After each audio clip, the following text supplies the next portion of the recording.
With the 100-year mark of Philippine cinema, there have been drastic changes and developments in locally made and produced films. Let us briefly examine 3 different films from this year's Pista ng Pelikulang Pilipino and see the growth in Philippine cinema so far.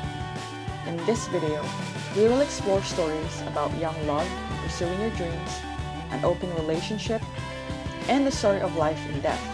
I like it. I feel alive.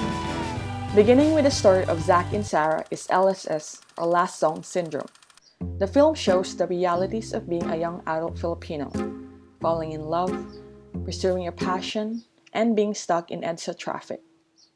Just kidding. The story of Zack and Sarah begins in an unlikely conversation that began in the midst of the EDSA traffic.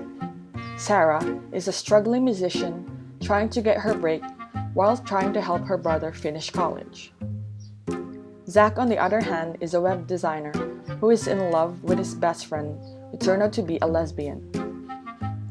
What is great about the film is that it is only partly a love story, and the 2 main characters, for the most part, are dealing with their own individual paths, and is not defined by how they met.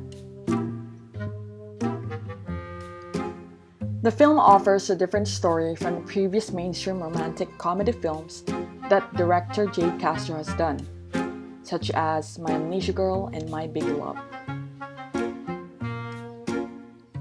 The movie offers a fresh and feel-good vibe while enjoying bits of melody from the local band Ben and Ben, whose songs are played and sung in various parts of the film.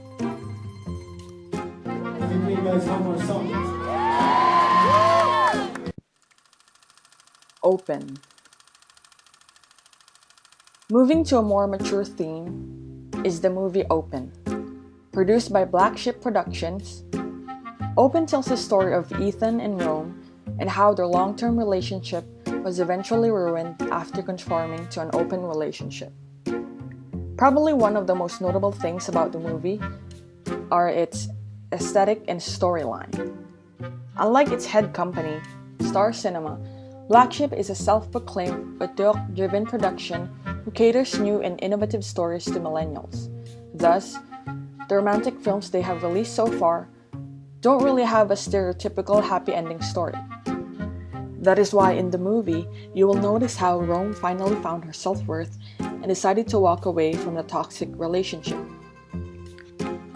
Another noticeable thing about the film is its aesthetic, which is quite common in the romantic films that Black Sheep has produced so far. Akala ko talaga magpo-propose ka na. Finally, let us move on with a film with a much deeper theme. Lola Igna is a comedy film directed by Eduardo Roy Jr. The movie is set in the rice fields of a rural barrio where the life of a 118-year-old woman, played by veteran actress Angie Ferro, suddenly became a somewhat local celebrity when her granddaughter and the local mayor tells her she may be declared as the oldest living grandmother in the world. This leads her to meeting and living with her great-grandson, which created deep bonding between the two. Lola Igna's tenacity, stubbornness, and tendency to use foul language makes her very fascinating to watch. Alam ko, bakit nila ako dadalawin? May sakit ba ako? Kaano-ano ko ba sila? Tche! Layas! Apo niyo po ako. Anak po ako ni Ana.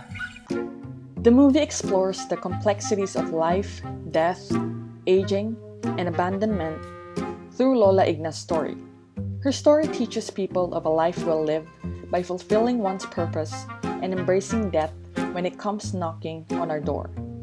But in Lola Igna's case, when our dead loved ones appear.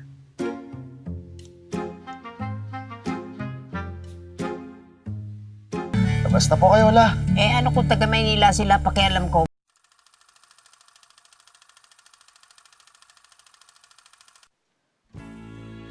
So there you have it, 3 films showing different stories, and that is just 3 of the 10 films showcased for this year's PPP. With these types of films, we are not only hoping to see more variety in them, but equally important is the part that the Filipino audience has to play to embrace and watch locally made films that offer a different story. That is not the usual slapstick comedy we all love to watch.